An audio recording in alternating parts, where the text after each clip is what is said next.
Good afternoon, everyone. So today, what we are going to learn is weathers and climates के बारे में, ठीक है? Today we are going to do a chapter on SST, and in that we are going to learn about weathers and climate. Sorry, I'm not turning my video on, so just you have to listen my voice and you just try to understand using the pictures and whatever I try to say. ठीक है? So पहले the big question is what is weather? Weather क्या होता है? Right? So weather is the condition of an atmosphere of a place at a particular time. So weather क्या होता है? Weather होता है जो atmosphere होता है हमारे अर्थ का. एटमोसफियर मतलब हमारे अर्थ के अराउंड जो एयर रहता है उसको हम एटमोसफियर बोलते हैं. और वो एरिया जो है मतलब अर्थ के अराउंड में जो एयर में या जो लेयर होता है उस लेयर में जो कंडीशन होता है उस लेयर का उसको हम वेदर बोलते हैं at a particular place at a particular time. मतलब ये वेदर एक स्पेसिफिक जगह पे होता है. फॉर एग्जाम्पल एक जगह का वेदर एक तरह का होगा बट दूसरा जगह का वेदर दूसरा तरह से हो सकता है. सो ये जो वेदर्स हैं ये किसी भी जगह पे किसी भी टाइम पे अलग अलग हो सकते हैं. ठीक है. सो जो लेयर है अर्थ के अराउंड पे उसका जो कंडीशन है at a particular place at a particular time उसको हम वेदर बोलते हैं. ठीक है. सो बेसिकली वेदर जो होता है वो रैपिडली चेंज होता है. कभी बहुत सनी होता है, कभी स्नोफॉल होता है, कभी क्लाउडी रहता है और फिर से बारिश होता है एंड अगेन फिर से कभी सनी होता है. तो ऐसे करके वेदर चेंज होता है रैपिडली विदाउट एनी कांस्टेंट. वो नहीं रहता. Right. So moving forward for example मैं अगर दूं आपको, आप सुबह नींद से उठे and you saw clear sky in the morning. जैसे यहाँ पे आप देख सकते हो clear sky in the morning. After some time you see वहां पे काले बादल छाए आसमान में. ठीक है. तो that is whether changing drastically. फिर से बारिश होने लगा और फिर से शाम को या दोपहर को फिर से धूप आने लगा. So this is what weather is changing. ठीक है. सो ये वेदर्स चार चीजों से इफेक्ट होता है. चार चीजें हैं जिससे ये वेदर इफेक्टेड होता है. First is temperature, second is water vapour in the air, उसके बाद pressure of the air and finally movement of air. ठीक है. सो चार फैक्टर्स हैं जिससे ये वेदर इफेक्टेड होता है, जिससे वेदर को इफेक्ट होता है. ठीक है. सो मूविंग फॉरवर्ड, टेम्परेचर. टेम्परेचर क्या है? Temperature is the extent of hotness और कोल्डनेस. मतलब कितना मुझे गर्म लग रहा है कितना मुझे ठंडा लग रहा है उसको जब मेजर करते हैं वो टेम्परेचर होता है. ठीक है. सो टेम्परेचर अफेक्ट करता है वेदर को कि कितना गर्म लग रहा है मुझे कितना ठंडा है. उसके हिसाब से वेदर भी चेंज होता है. ठीक है. फॉर एग्जाम्पल अगर आपको पता होना चाहिए कि अर्थ जो होता है अर्थ के अर्थ को लाइट मिलता है सन से और लाइट के साथ साथ उसको गर्मी भी मिलता है सन से. सो जब ये गर्मी अर्थ पे आता है तो अर्थ सीधा सीधा गर्म होता है. फॉर एग्जाम्पल आप अगर एक स्पून अपने ओवन में आग में रखो तो वो स्पून गर्म हो जाता है. सिमिलरली ये अर्थ में भी ये गर्म होता है from the sunlight which is coming from the sun. ठीक है. तो ये टेम्परेचर ये अर्थ गर्म होगा तो उसके बाहर वाला जो लेयर है अर्थ का उसको हम टेम्परेचर एटमोसफियर बोलते हैं. उसका भी टेम्परेचर राइज होगा. यहाँ पे आप देख सकते हो टेम्परेचर राइज हो रहा है. राइट. सो इसकी वजह से भी वेदर चेंजेस होता है. ठीक है. Moving forward, water vapour. Water vapour क्या होता है? वाटर वेपर मतलब वाटर जब फॉर एग्जाम्पल आप अगर वाटर को गर्म करो तो after certain point of time वो बॉयल होने लगता है एंड वो धीरे धीरे गैस में ट्रांसफॉर्म होने लगता है. और जो गैस होता है वाटर से बना हुआ उसको हम वाटर वेपर बोलते हैं. ठीक है. वो हवा में रहता है. वो हम देख नहीं सकते बट फील कर सकते हैं. ठीक है. और ये जो वाटर वेपर है वो always present that those are always present in air. ठीक है. और ये जो वाटर वेपर है ये कैसे बनता है? जो सनलाइट आता है वो इधर इधर कोई रिवर या कोई ओशन या कोई सी से वो सनलाइट गिरता है और वो वाटर जो है वो गर्म होने लगता है एंड वो वाटर धीरे धीरे गैस में ट्रांसफॉर्म होने लगता है और वो ऊपर उठने लगता है. ठीक है, और वो कन्वर्ट होने लगता है वाटर वेपर में। Right, here you can see कि यहाँ पे सन आ रहा है, सन से रेज आ रहा है, गर्मी आ रही है, गर्मी से ये वाटर जो है ऊपर उड़ता गैस में ट्रांसफॉर्म होके ऊपर उड़ रहा है। ठीक है, तो ऐसे वाटर वेपर फॉर्म होता है। और ये जो इसी वजह से आप अगर देखोगे जहाँ पे आसपास, जहाँ पे ज्यादा पानी है, मतलब जो जगह में फॉर एग्जांपल जहाँ पे आसपास कोई सी है या कोई ओशन है या कोई रिवर है, वहाँ पे ज्यादा बारिश होता है, क्योंकि ये वाटर वेपर जो है वो ऊपर जाके क्लाउड्स फॉर्म करता है। एंड देयरफॉर जो अ, जो जगह एक्चुअली जो जगह वाटर बॉडी के आसपास रहते हैं वहाँ पे ज्यादा वाटर वेपर बनते हैं, and it forms clouds and therefore it actually causes rain.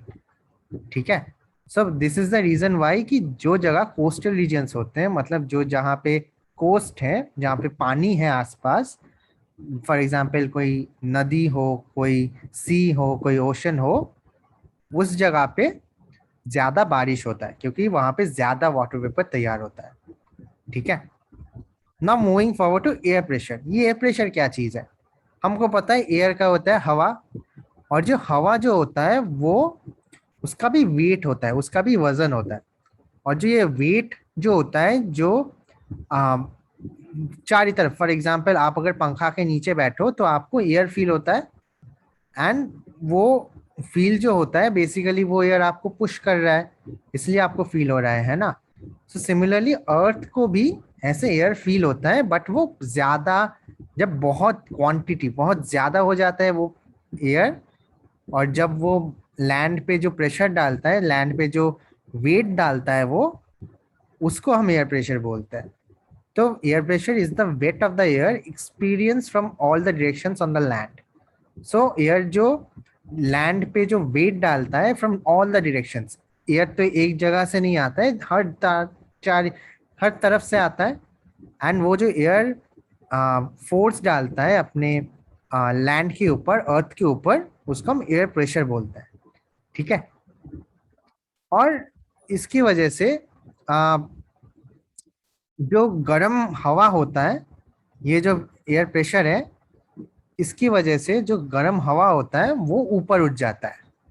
ठीक है, और ये गर्म हवा जब ऊपर उठ जाता है, उसके नीचे वाले एरिया जो खाली रह गया, क्योंकि वहां पे गर्म हवा था बट अभी वहां पे खाली रह गया, तो वो जगह भर्ती करने के लिए कूल एयर मूव्स आता है, ठंडा ठंडा हवा वहां पे आ जाता है। एंड ये अगर देखो तो वो ठंडा हवा हाई प्रेशर से लो प्रेशर तक आता है। ठीक है, सो जो जगह पे आ, गर्म हवा होता है, गर्म हवा ऊपर उठ जाता है और वहां पे खाली हो जाता है, और इसकी वजह से वहां पे एक लो प्रेशर जैसा क्रिएट होता है, वहां पे लो प्रेशर क्रिएट होता है।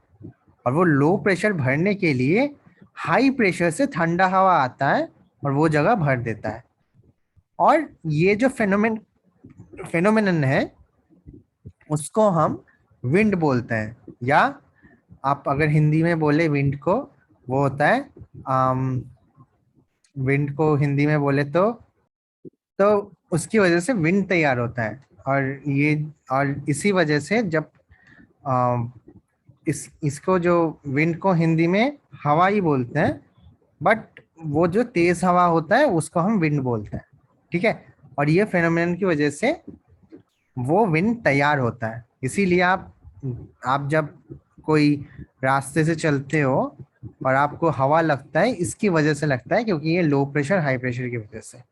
ठीक है, ये थोड़ा कॉम्प्लिकेटेड है, ये आपके लिए थोड़ा कॉम्प्लिकेटेड रहेगा, बट ट्राई करो इसको समझने में, तो फिर आपको और भी सारे नए नए चीजें समझ में आएंगी, और आपको नए, और आगे जाके आपको हेल्प भी होगा। ठीक है, तो ये जगह पे अगर आपको कोई डाउट हो तो प्लीज मुझसे मुझे टेक्स्ट करिए, मुझे कॉल करिए और बोलिए कि सर मुझे समझ में नहीं आया, मुझे समझा दो, या अपने मेंटर्स का हेल्प लीजिए। ठीक है, नाउ इसी वजह से तूफान होता है, आंधी आती है। इसी वजह से आप अगर देखोगे तो आ, हवा में जो पेड़ के पत्ते हिलते हैं, विंडमिल्स दौड़ते हैं, तूफान आता है, ये सारी चीजें की वजह से ही ये प्रेशर की वजह से ही ये सारी चीजें होते हैं जो पिक्चर्स में आप देख सकते हो। ठीक है। Now moving forward, climate. ये क्लाइमेट क्या चीज है? क्लाइमेट और कुछ नहीं, ये वेदर के जैसा ही है, बट ये एक बहुत बड़ा जगह में और बहुत लंबी टाइम तक जो वेदर रहता है उसको हम क्लाइमेट बोलते हैं। ठीक है। वेदर ड्रास्टिकली चेंज होता है, बट क्लाइमेट बहुत देर तक रहता है, बहुत दिनों तक रहता है, बहुत महीने तक रहता है। ठीक है। फॉर एग्जाम्पल, अगर फॉर एग्जाम्पल ये जो क्लाइमेट है, ये क्लाइमेट दो चीजों के ऊपर डिपेंड करता है। एक है मंथली और ईयरली टेम्परेचर, कि टेम्परेचर क्या है वो उस जगह का। और सेकेंड चीज है कि कितना बारिश हो रहा है या कितना स्नोफॉल हो रहा है। ये दोनों चीजों के ऊपर क्लाइमेट डिपेंड करता है। ठीक है। नाउ मूविंग फॉरवर्ड, तो क्लाइमेट एक और बार मैं आपको समझा देता हूँ। क्लाइमेट बेसिकली वो वेदर कंडीशन है ऑफ अ लार्जर एरिया। वो वेदर ही जैसा, वेदर का जैसा ही है, बट वो बहुत लार्ज एरिया और लार्ज पीरियड ऑफ टाइम तक रहता है जो वेदर। क्योंकि वेदर नॉर्मली ड्रास्टिकली चेंज होता है।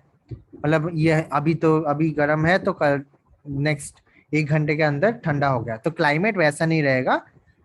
अभी गर्म है तो 1 महीना 2 महीना 3 महीना तक वो गर्म ही रहेगा। तो क्लाइमेट वो रहा है। ठीक है। क्लाइमेट ज्यादा दिन तक रहता है, ज्यादा महीने तक रहता है, ज्यादा टाइम तक रहता है, और एक बहुत बड़ी जगह लेकर चलता है। मतलब फॉर एग्जाम्पल कर्नाटक का पूरा एरिया कवर करेगा, ऐसा है क्लाइमेट। ठीक है। बट वेदर सिर्फ आप, फॉर एग्जाम्पल वेदर में फॉर एग्जाम्पल मैं आपके बाजू में ही रहता हूँ या आपके नेक्स्ट गली में रहता हूँ, तो आपके गली में बारिश हो सकता है बट मेरे गली में बारिश नहीं है। तो ये वेदर डिफरेंस है। बट क्लाइमेट अगर है तो क्लाइमेट में सेम क्लाइमेट अगर है, मैं बोलूँ तो आपके वहां पे भी बारिश होगा, मैं अगर आपके 10 किलोमीटर 20 किलोमीटर 30 किलोमीटर दूर में रहूँ वहां पे भी बारिश होगा। ठीक है। So that is the difference between weather and climate. Okay. और ये दोनों चीजों के ऊपर क्लाइमेट डिपेंड करता है कि कितना टेम्परेचर है मंथली या ईयरली, और कितना अमाउंट ऑफ रेन हुआ या स्नो हुआ, कितना रेन हुआ या बर्फ गिरा। ठीक है। और क्लाइमेट 4 चीजों पे इन्फ्लुएंस करता है। फर्स्ट इन्फ्लुएंस करता है कैसी खेती होगी। फॉर एग्जाम्पल जहाँ पे ठंडी है वहाँ पे वीड्स अच्छे ग्रो करते हैं। जहाँ पे बहुत गर्म है, जहाँ पे बहुत ज्यादा बारिश होता है, अ, ये महीने भर या 3-4 महीने भर वहाँ पे ज्यादा राइस ग्रेन ग्रो होता है। ठीक है। तो क्लाइमेट क्रॉप्स ग्रोथ पे इन्फ्लुएंस करता है। ठीक है। सेकेंड इज हम कैसा कपड़े पहनते हैं। फॉर एग्जाम्पल अगर आप कोई पहाड़ी जगह पे जाओगे तो वहां पे देख सकते हो कि वहां पे ठंड रहता है, तो वहां पे वुलन क्लोथ्स पहनते हैं। बट अगर कोई आप डेजर्ट में जाओगे तो वहां पे आप देखोगे कि लोग बहुत कंफर्टेबल कपड़े पहने हैं, वाइट कलर के कपड़े पहने हैं, क्योंकि उनको गर्म लगता है। राइट। और जहाँ पे आप ट्रॉपिकल जहाँ पे जाओगे तो वहाँ पे आप देखोगे कि नॉर्मल, जैसे बैंगलोर है, वहाँ पे आप देखोगे कि नॉर्मल कपड़े लोग पहने हैं जो जिससे वो कंफर्टेबल फील करे रात। राइट। सो कपड़े कैसे पहनेंगे वो भी क्लाइमेट हमको बताता है, क्लाइमेट से ही इन्फ्लुएंस होता है। ठीक है। थर्ड थिंग इज दैट कि कैसे घर बनते हैं। आप तो आप यहाँ पे देख सकते हो कि जहाँ पे बहुत बर्फ पड़ता है वहाँ पे इग्लूस होते हैं, या जो रूफ होते हैं दे आर स्लैंटिंग, ताकि ऊपर में जो बर्फ गिरे तो वो कलेक्टेड ना हो जाए, इकट्ठा ना हो जाए। तो ताकि बर्फ स्लैंट होके गिर जाए जमीन पे, इसलिए वो स्लैंटिंग बनाते हैं रूफ।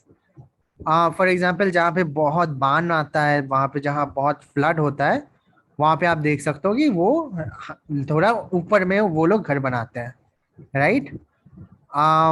यहाँ पे भी सेम चीज है, और यहाँ पे भी आप देख सकते हो कि वो जो घर होते हैं उसमें ज्यादा थिक थिक दीवार होते हैं, जहाँ पे ज्यादा गर्मी है या जहाँ पे ज्यादा गर्म है, जहाँ पे ज्यादा ठंडी है, तो वहाँ पे मोटे मोटे दीवार बनाते हैं ताकि अंदर में गर्म गर्म या ठंड ना आ सके। ठीक है। सो लोगों के घर भी क्लाइमेट इन्फ्लुएंस करता है, कि कैसे घर हम बनाएंगे वो भी क्लाइमेट हमको इन्फ्लुएंस करता है। Right. And finally climate influence करता है कि कैसा वहाँ का पेड़ पौधा है, या वहाँ पे कैसे कैसे जानवर रहते हैं, राइट। फॉर एग्जाम्पल जहाँ पे बर्फ है वहाँ पे आप पोलर बियर्स देख सकते हो। For example Antarctic and Arctic में आप पोलर बियर देख सकते हो। ट्रॉपिकल फॉरेस्ट में आपको मैकाओ दिखेंगे। आप अगर शिमला मनाली जाओगे तो वहाँ पे आपको ऐसे ऐसे yak type type of animals दिखेंगे, ठीक है। और आप अगर डेजर्ट में जाओ तो वहाँ पे आपको कैक्टस देखने को मिलेंगे।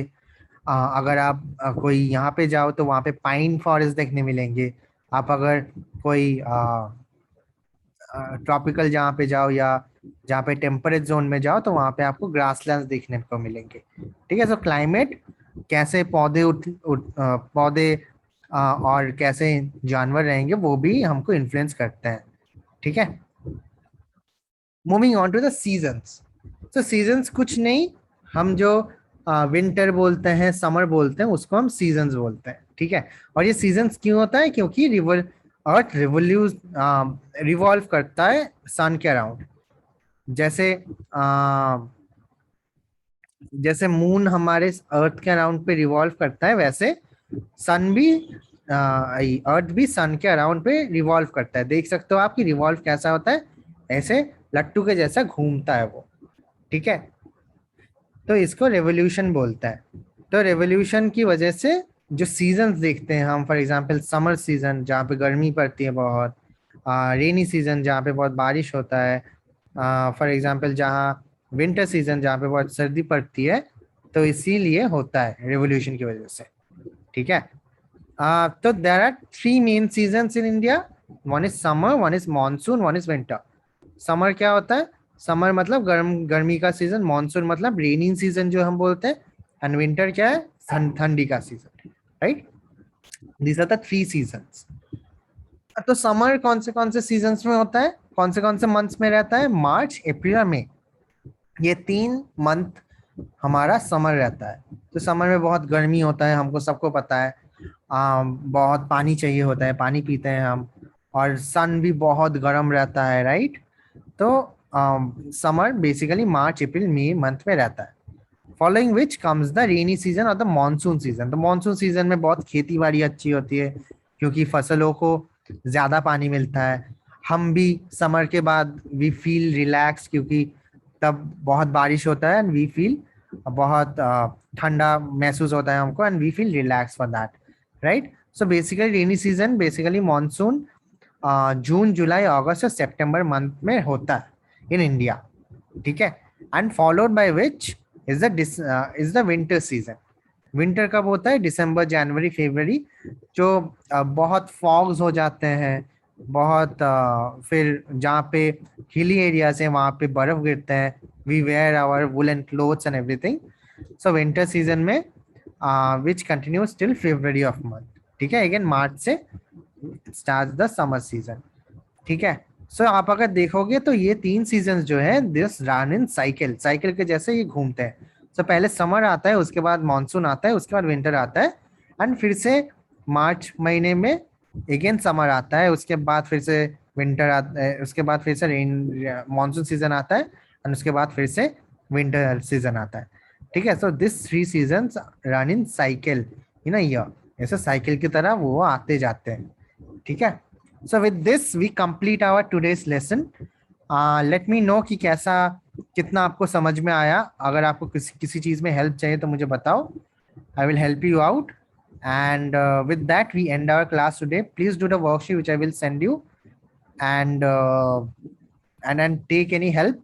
If you want from me, you can take any help from me. If you want to take any help from your mentors, do reach out to them. They will help you out. ठीक है? ठीक है, tata bye bye sayonara, and sorry for keeping my video off, because I am not in my place right now, that's why I have kept my video off. ठीक है, चलो tata bye bye. I hope this was a good lesson for you, and yeah, enjoy the rest of your day. Tata.